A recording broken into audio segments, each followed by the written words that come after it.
Well, plans are afoot to make Saldanha Bay the country's oil and gas hub. Transnet has announced plans to spend some 10 billion rand to refurbish the port. It's estimated that the infrastructure overhaul will inject at least 5 billion rand into the economy. Transnet has ambitious refurbishment plans for the port at Saldanha Bay. They include reconstructing a new rig repair quay of 380 meters long and 21 meters deep by 2030, extending the Moss Gas quay from 38 meters to 500 meters, an offshore supply base to provide all rigs with basic food and materials. Transnet says Saldanha Bay is the perfect port for the expansion. Each port within South Africa has got a unique niche. With Saldanha, I think, given its location, it's ideally suited for some of the oil and gas activities. In addition to it being an iron ore export facility. Transnet says the renovations complement Project Phakisa, which is aimed at unblocking infrastructure development that limits economic growth. They will have a major impact on the economy of South Africa and specifically on the economy of the West Coast. It will provide new revenue for the country. It is a new industry that we are serving with dedicated facilities, and it will create a number of jobs. The project will create an estimated 6,300 new direct jobs and 25,200 new indirect jobs. Work is expected to begin next month. Atim Tongana, Saldanha. Economic activity in South Africa's slow-growing market improved last November. The South African Reserve Bank says the leading business indicator fell by 0.1%. That's far less than the 1.2% decrease experienced in October. The improvements attributed to an increase in the average number of hours worked in the manufacturing sector. The business cycle indicator also increased by 0.5%. Software giant Microsoft is feeling the pinch of advanced technology. Microsoft reported a profit of $5.86 billion or 71 cents a share for the latest quarter. That's compared with $6.5 billion or 78 cents a share in the last quarter.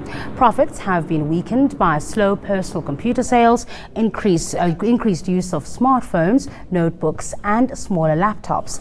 The company has made up for some of its losses through its acquisition of Nokia's mobile business. This has helped sales to rise by 8% to $26.47 billion. Microsoft's shares fell 3% following that statement. Nigeria's economic policymakers are acting firmly to help the country's currency survive the drop in the oil price. The Central Bank of Nigeria says it's trying to halt the sale of dollars for imported goods already produced in the continent's largest economy. Nigeria is grappling with a weak currency as oil prices hit rock bottom. Crude oil sales make up more than 2/3 of government revenue. Central Bank Governor Godwin Emefiele says Nigeria must manufacture more imported goods in order to relieve the currency. The naira has slumped 16% against the dollar on the interbank market in the past 6 months. Well, the CCMA says as of the 1st of April, it will be able to intervene in strikes without the permission of those involved.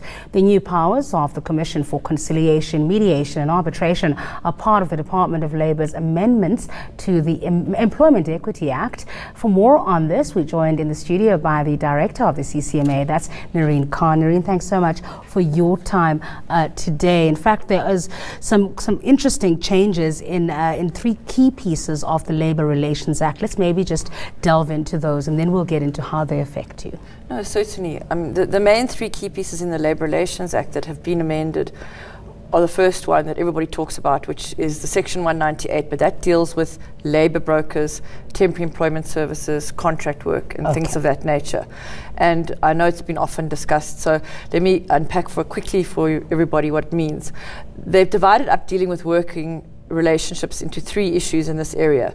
So the key thing is that as a temporary employment service, after 3 months, you cannot roll over a contract. Either you need that person in the workplace or you don't, and you have to take that opportunity to either become a full-time employee, or you become an employee almost by the lapse of the law, and then you would become a full-time employee, or the labour broker must remove you. You can also have a part-time employee where you have different working hours, or you can be a contract employee, which is a genuine contract employee when you're filling in for somebody else. And the law addresses how to deal with those issues going forward. Then the other key thing is in relation to how trade unions who would be able to get access to workplaces, they usually and traditionally have had to have majority in relation to the employees in the workplace. That is not taken away, but there's also an addition to that now, and that is that you can have different batches or different areas of work where people might represent a specific and significant interest in the business, and therefore if you as a trade union unrelated to the majority trade union represent a significant interest in that business, you would also be entitled to get representation. I see. Okay. So those are the 2 main... Well, the 2 main areas. There are other areas that have been changed in relation to the Labour Relations Act, but the other key amendment that I would say is to the Employment Equity Act, which the CCMA has now got the powers to administer on. We previously were able to conciliate cases in relation to discrimination. And then if you weren't able to resolve your case in relation to discrimination, you were obliged to take it to the Labour Court. And what happened from there is it's very, very costly. So both those the one set of amendments on employment contracts and the Employment Equity Act, we are now able to arbitrate if you earn below the threshold in terms of the Basic Conditions of Employment Act. What that means is you have to earn 205,430 something a year for those laws to automatically apply to you. You can always agree that those laws could apply to you anyway if you earn over that amount. If you earn over that. All right. Now let's talk about how this is going to impact on you, because the CCMA is often quite praised for its role, the role that it plays in our society, and also just the ease of access that people have to it. But it gets slammed when it comes to human resource capacity. So is this going to be more work? Is it going to be less work? How is it going to affect you? It's definitely going to be more work, and it's always a challenge. We do have a large caseload. We like to see that as part of our success, but it's also indicative of the challenges in the labour market. What we've done is we've tried to create specialist commissioners who can deal with these specific areas that I've just highlighted for you. And we've trained them, we've put them through training through a period of time. The amendments have been a long time coming into being, as I'm sure you know. So we've used that time constructively, train people up, set up our systems differently, set up with different issues. Obviously, in trying to determine who's an employee up front, which we wouldn't have necessarily done before, that's going to maybe slow us down a little bit and maybe create more work. Likewise, in relation to employment equity, which is really discrimination, we're probably going to see many more cases coming in. We've already, since the Act came in from the 1st of August, seen almost a doubling of our caseload on discrimination cases.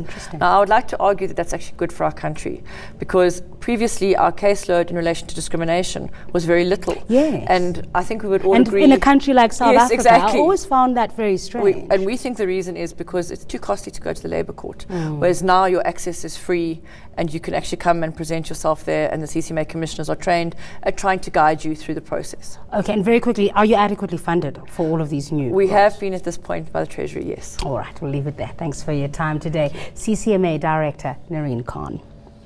After the break, we discuss entrepreneurship. Do you want to ditch the boss and be in charge? We tell you which sectors you should be cashing in on. You're watching ENCA Moneyline, your money guide. Stay with us.